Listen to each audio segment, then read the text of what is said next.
Welcome to this week's episode of Startups for the Rest of Us. I'm your host, Rob Walling. This week, I'm talking with Mike Ritchie from Sequel.io. They're a tiny seed batch 2 company, and we're going to walk through their story, pull out the interesting tidbits, tactical, inspirational, all the stuff you're used to from this podcast.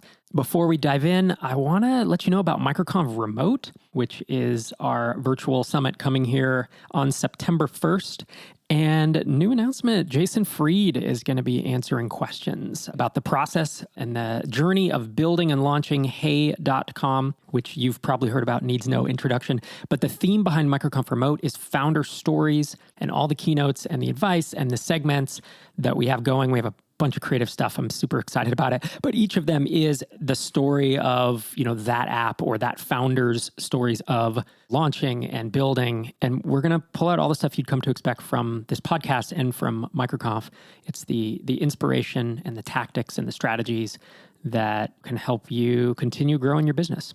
So if you're interested in that, microconfremote.com, you can grab your ticket, and I'll see you on September 1st for that live stream. I'm going to be broadcasting live from a studio here. We're going to actually have a film crew, social distancing, of course, have a few in-person guests here in Minneapolis, as well as some remote folks like, Jason Fried and others. Microconfremote.com for the full scoop. And as we dive into my conversation with Mike Ritchie, he's the co-founder of Sequel.io with his co-founder Tabo Fisher. As I mentioned, they're in Tiny Seed Batch 2. Some interesting things about Sequel. They got their first paying customer within 30 days of launching the app, and you'll hear me ask him how they did that, because it doesn't always happen that way. And then how they kept listening to their customers, both for motivation and to keep going, but also to realign the app. And there was a point where they were going to try to go down the venture path, and their thought process there and the experience, I think, is useful to founders who might be thinking about it or think it's the only way to do it, and then have the realization of, we don't actually need to do that. Like, we don't need to be a $1 billion company. We can still build an amazing, life-changing business, even if it's only a $5, $10, $20 million company. And you'll also get to hear about a massive pricing revamp that they did just 2 or 3 months ago and hear the results of that. So with that, let's dive into my conversation with Mike Ritchie. Mike Ritchie, thank you so much for joining me on the show today. Hey, Rob. Pumped to be here. Thanks for having me, man. Absolutely. So, obviously, if folks want to go check out what you're working on, it's Sequel. That's SEEKWELL.io. And you were telling me that you were leading analytics at a fintech startup, and you realized the need for this kind of tool. And to give folks an idea, SQL, SQL, it adds structured query language to the apps your team already uses, including Google Sheets, Excel, Slack, and email. I took that from your website. Do you want to give folks an idea, like what are maybe the 2 most common use cases that customers come to you to solve and that they get a lot of value out of SQL for? Yeah, absolutely. So the way I describe the product is in 2 ways. 1, that we are the SQL app that I wish I had at my last startup. And 2, that we're really push-first analytics. So instead of having to remember to log into your monthly revenue dashboard or having to log in and check new users, we push data out to your team. So if you're a data junkie, you're an SQL jockey, you can write a couple of SQL queries and get data pushed out to the rest of your team in the places that they're already hanging out, like Google Sheets, email, and Slack. Cool. And you started working on this in 2017, but you were able to go full-time on it in July 2018, so about 2 years ago. Did you raise funding in order to do that, or did you have enough money saved that you were able to focus full-time? Yeah, so we actually raised a little bit of money, and that's what kind of convinced us to go full-time. And after that, we decided we wanted to raise a lot more money so that we could kind of go really big with the product. We weren't really able to convince people that it was a $1 billion opportunity, and we ended up wasting a lot of time kind of iterating on the product and trying to convince people that we fit that narrative of, the $1 billion story. And then what we realized when we took a step back was people really loved what we had already built. So we made a pivot to double down and really focus on the things that we were great at and the things that differentiated us. So that was kind of our foray into raising funds. That's interesting. So you go to raise funds, no one's convinced it's a $1 billion idea, but it's working anyways. Is that right? I mean, people were signing up, people were getting value, you're making money from this thing. And was there a realization of like, oh, maybe this doesn't need to be a $1 billion idea, we can turn it into a great business anyway? It was absolutely that. It was also our customers pulling us back in. We would release features that, again, we thought would pull us in that billion-dollar direction. And our customers would say, hey, we don't want this. We know there's already products that do those sort of things, like really fancy dashboards with maps and 1,000 different features or 1,000 different ways to look at charts. But what we realized is people really loved what we had built. Our intercom is completely filled with people saying, hey, I love this product. Thank you for building it. And we're thinking, why are we banging our heads against the wall trying to raise more money when we already have a product people love? Let's just find more of those people. Yeah, that's really what like MicroConf and Startups for the Rest of Us and Tiny Seed are about, right? Is it's like billion-dollar opportunities are whatever. We can make up a number. It's 1 in 1,000 or 1 in 10,000. So that means there are 999 or 9,999 other businesses that can be amazing and life-changing for you as a founder and frankly solve a real pain point. And whether it becomes a million or a 10 million or a $50 million company, a lot of venture capitals would look at 50 million in ARR as an abject failure, whereas you can build a hell of a business with SQL if you get it into 8 figures. So was there a mental shift then where you were like, okay, we're not going to go the VC route and we are just going to focus on building a great product, serving customers, and essentially kind of making it a profitable business? Yeah, there was absolutely a shift towards laser focus on profitability. There was also just like a stress shift. Like we just became a lot less stressed out. I still worked extremely hard. We still all worked extremely hard, but there was a lot less pressure of like, hey, you have to hit this one tiny home run of convincing 1 out of 1,000 VCs to give you $1 million, give you $2 million. That went away, and we really just focused on making customers happy. So that is a lot less stressful to me, is one by one making customers happy. They're a lot easier to make happy, and that's a lot more enjoyable. Yeah, I often refer to that as like asking permission to start a company. Like that's how I have viewed venture capital for a decade or more. I see it the same thing with filmmakers. It's like, if you're a filmmaker, go make a film. Like don't wait around for a movie production company or a studio to fund you. Like you look at, I believe it's Robert Rodriguez, you look at Kevin Smith. There are these independent filmmakers that regrettably put money on credit cards, which is not something I would recommend. But Kevin Smith made Clerks for, I believe it was like $25,000 on his credit card. And it's a black and white movie and it's kind of rough. It's amateurish, but like he went and made a film. He didn't wait for permission. And I think of writers as well. Like, oh, I need an agent. I need a publishing company, to endorse me in order to publish a book. And it's like, no, you don't. If you're a good writer, go write your book. Publish it on the blog like Andy Weir did. He wrote The Martian. He started publishing it, serializing it, and people were just like, this is amazing. And I mean, frankly, it's a work of fiction, which, is often hard to do that with. If you're writing nonfiction, I'd say if you build an audience, it's even easier. You don't need permission to do this stuff. And it sounds like you guys switched that up and said, hey, we don't need permission if customers are kind of banging down our door to use this tool. Yeah, and The Martian's my favorite book, so that's fitting, I guess. Yeah, I love that book. We had our, my 14-year-old was probably 10 or 11 when we let him listen to it, and I was like, it's a really good book. There's a lot of F words in it. It's funny. Did you see the movie as well? Oh, absolutely. Have the audiobook, have the Kindle version, kind of a Martian junkie, I guess. So we were talking before I hit record, and I was asking about kind of your 2 customer avatars. Like, who are your most common, let's say, roles in a company that come to SQL and get value from it? Yeah, the first demographic we do extremely well with is technical product managers or just technical business people. So they aren't developers. They're not planning to learn Python. They're not planning to set up servers and web apps, but they do know SQL and they love data and they like getting their hands dirty with it. That customer we do extremely well with. The product instantly clicks with them. The 2 things that click with them obviously is being able to push data out to the rest of their team. A lot of times those technical product managers are the first data person at a company, and they're responsible for keeping the CEO informed, keeping the CFO informed, and everyone else. The second type of demographic we do really well with is the data person. So, once you get to the 200, 500 person company level, you generally have a head of data and you generally have a few data analysts. There we also do extremely well, especially those companies that don't have really well built out business intelligence. So like a company like Looker, they might come in and do a whole kind of project to set up a pretty sophisticated data model and all of that type of work. The companies that haven't done that yet, we also are extremely successful with. I mentioned 2 earlier, but the third one we also do well with is even when that company goes past the point that they have really sophisticated data models, there's a lot of like edge cases that BI tools do really terribly with, especially some of the more traditional business intelligence platforms like Tableau. So it's really bad at pushing data out. It's really bad at doing like ad hoc analysis. it doesn't have any ability at all to share SQL with your team, which is one of the core value props of SQL is you can store and tag and search any SQL anyone on your team has ever written. So those value props really resonate with those kind of more scrappy data people.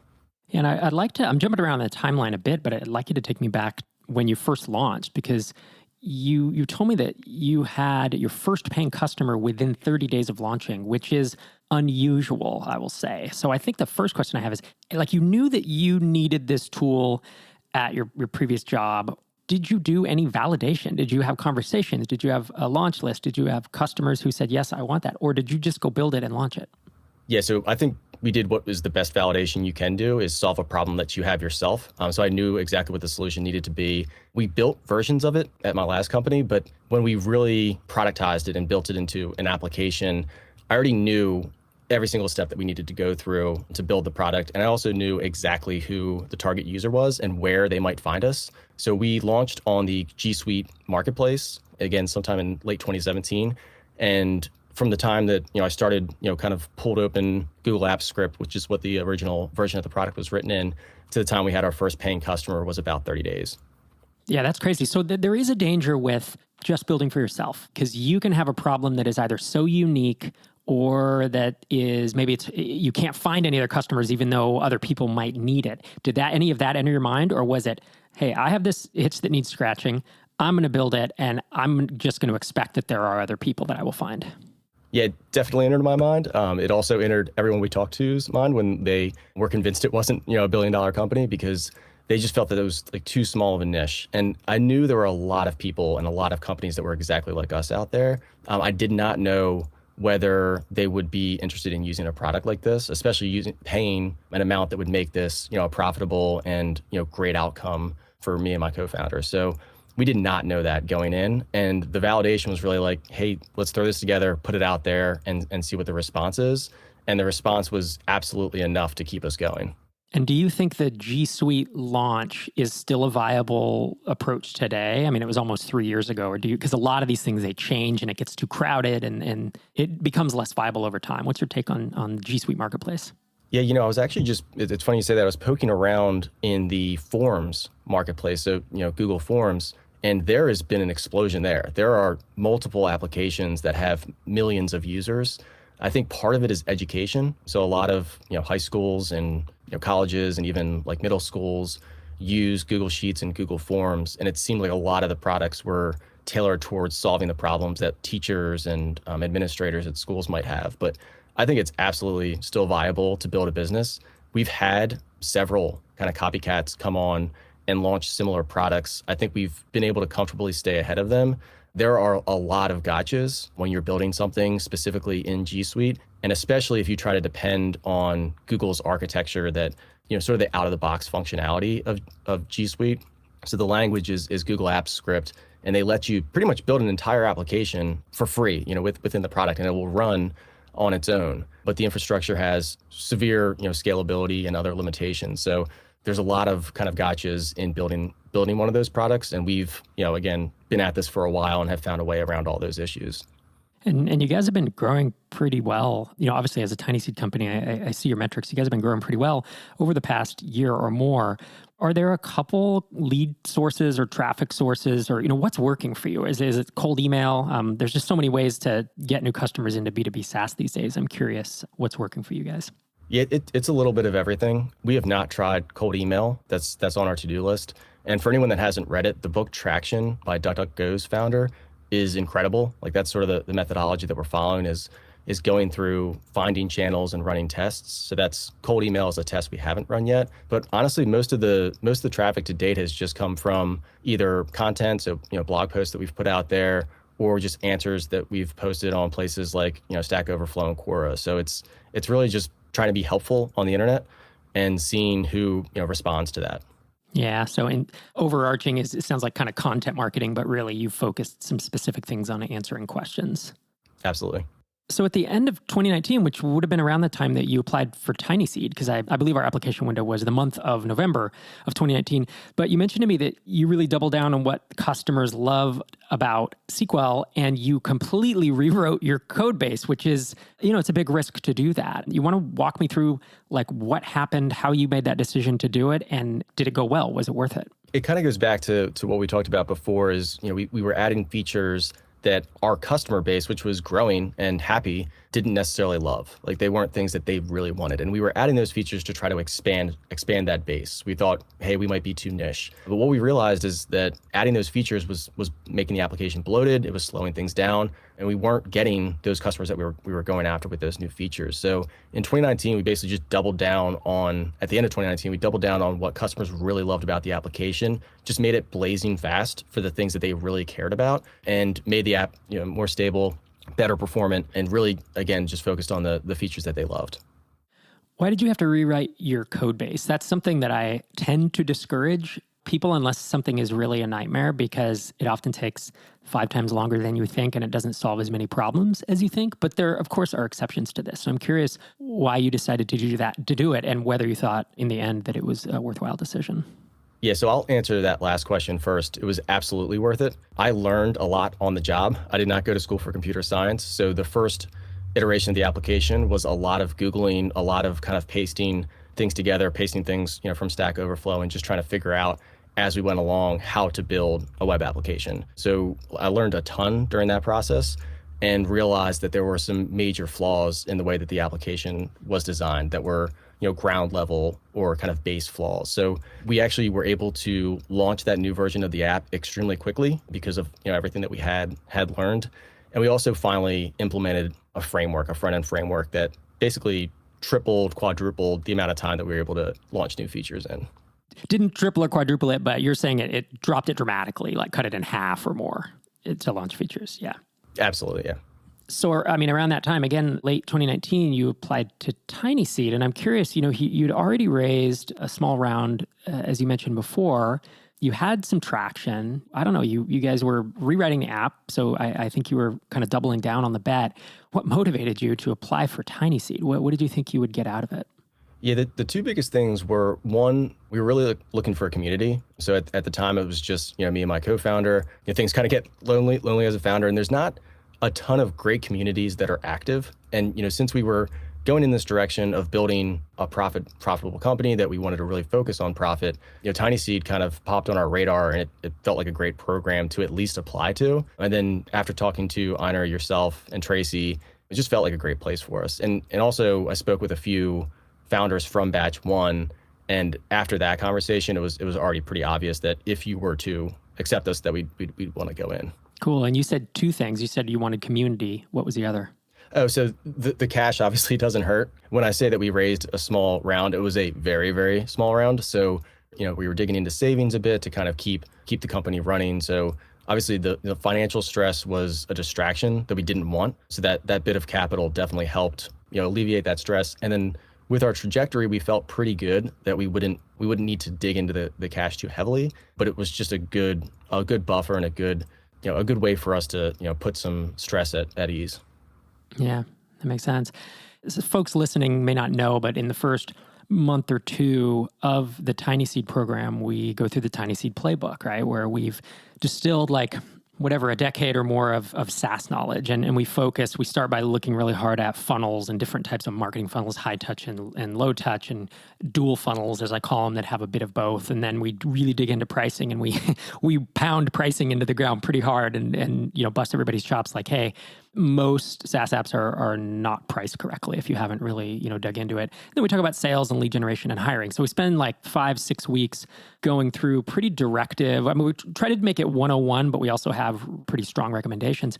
And part of that is that we find that most TinySeed companies adjust their pricing in some way. Now, maybe it's a price increase, which is pretty common, but also there's the kind of the changing of the value metric is another big one where, for folks who aren't familiar, if you let's say you run an email service provider where people add their subscribers to your system, then typically you're going to price based on how many subscribers they have. That's what the MailChimp model, the drip model is. And so you call the number of subscribers the value metric. Well, oftentimes that value metric, if you just take a guess at it, you're wrong. And you don't know that until 6 or 12 months in. And in fact, early drip pricing, we didn't charge based on subscriber count. We charged based on the number of new subscribers you received each month.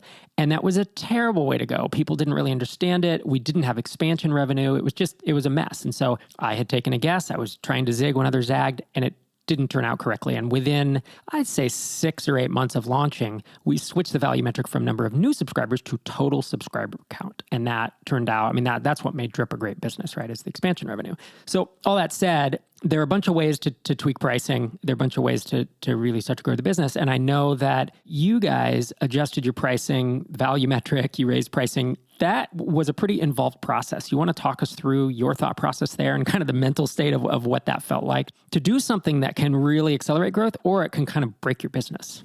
You absolutely nailed it. We were completely misaligned, the value that we were delivering with how we were charging for pricing. So we were pricing, pretty much $49 or $99 a month based on a couple of different, feature gates, and then charging 19 more for each additional user. And the fact was that people could get a tremendous amount of value out of the product by just having one user sign in. So they might even sign in with a data@theirdomain.com, and then they can do an absolute ton of damage with the product. They can do a ton of automations, and we get a $49 monthly charge out of it. So the strategy was to better align, again, what the value we were delivering with the cost or the price of the product. So the first thing we did was to try to base it on sort of a sliding scale. So like in your example of an email provider, the analogy would be to charge based on the pure number of emails that you were sending and just factor it up by some cost per email. And after getting feedback from both our customers, some trusted advisors, Tiny Seed founders, and yourself and Einar as well, we realized that was going to be way too confusing. Not enough people were going to understand how many, what we call runs, they were going to need coming into the product to really be able to pull the trigger and sign up for a trial with the product. We kind of went back to the drawing board and decided to just make it tiered, but based on that same metric, so that if you have, say, 10,000 runs, that feels like a lot. Customers were willing to at least try to start a trial there. What we really didn't want to do is like nickel and dime and have your price change from month to month and fluctuate every month. So that strategy and that pricing model we launched in April. And you said the emotional side of it, that was really stressful. We were really worried about whether or not customers would be, existing customers would be confused, like, hey, this is the way I pay it today, but now you're offering this type of pricing, or whether or not we were going to have just a huge drop off in trial signups. And we don't really have the sort of volume that you can A/B test something like this. We went ahead and just launched it and then tracked metrics closely. So the first thing that happened was that trials did drop. We had also at the same time removed our quote unquote free plan. That was what we attributed most of the drop to. Relaunched with a continued kind of free or basic plan and saw trials tick back up basically to where we were before the pricing change. So, once we got to that point, we felt comfortable and confident in the change.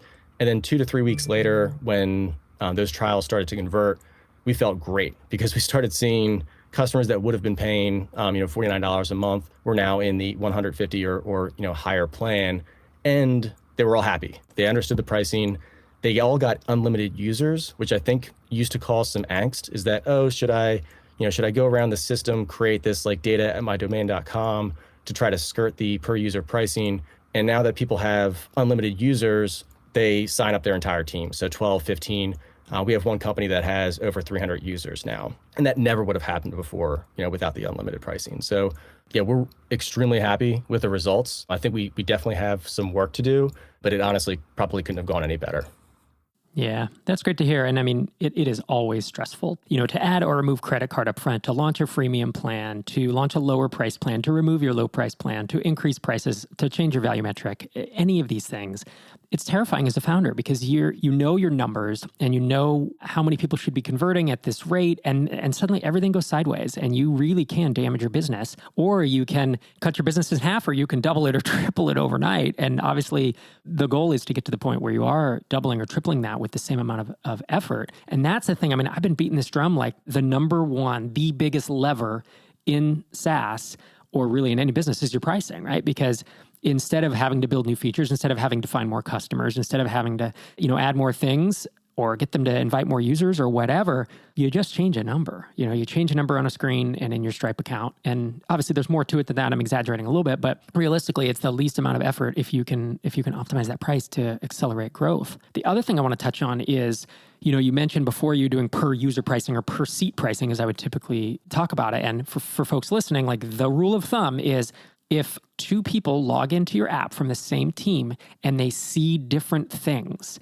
then you can and probably should charge based on seats, right? Based on user logins. But if people can log into MailChimp, two people log into MailChimp, they see the same thing. So you don't want to charge as a rule, based on seats, because people will do exactly what you said. They'll just set up a data at or a support at, they share logins. And at that point, they're trying to work around it and it just doesn't make sense. So it makes a lot of sense that you've moved away from it. So folks have an idea. Now your plans, you talked about what your plans were before, and now you do still have a free plan with some manual runs, but as soon as you start automating things, you have a $50 a month, $150, $300 a month, and $500 a month. And when this works, it's magical. It's a massive lever. So it's been about 2 months since you changed pricing, and it sounds like, obviously you said you still have work to do, but it sounds like that was the right choice for you.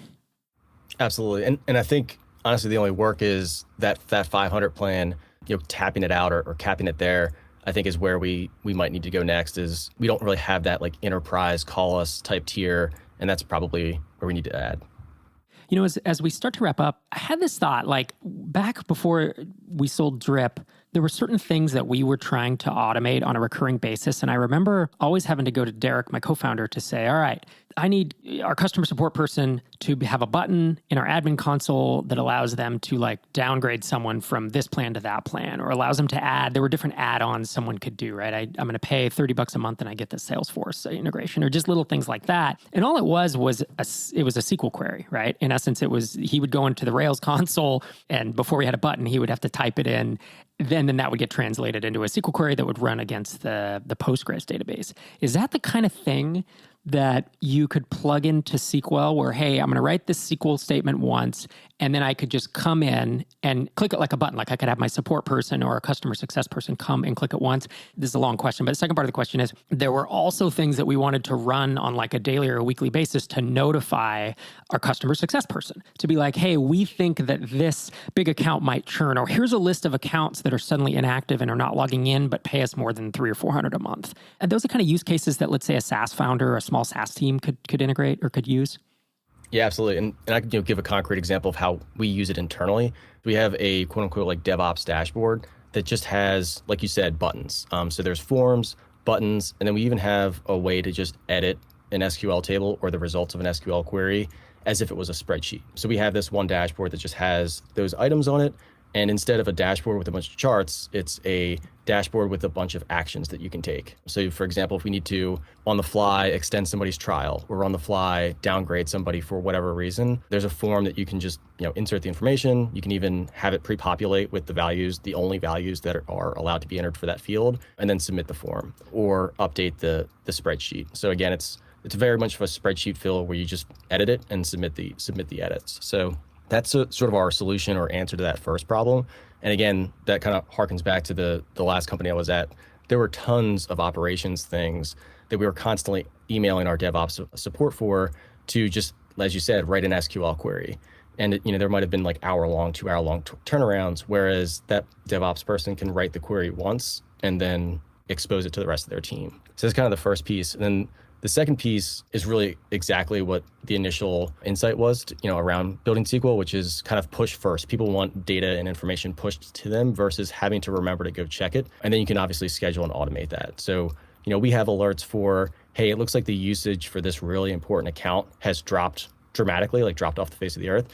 We should possibly either reach out to that customer, or we should check that all of their automation is working, or check that the connection to their database is working. So all of those types of alerts, we have those set up, and they only send when you actually need to know about it.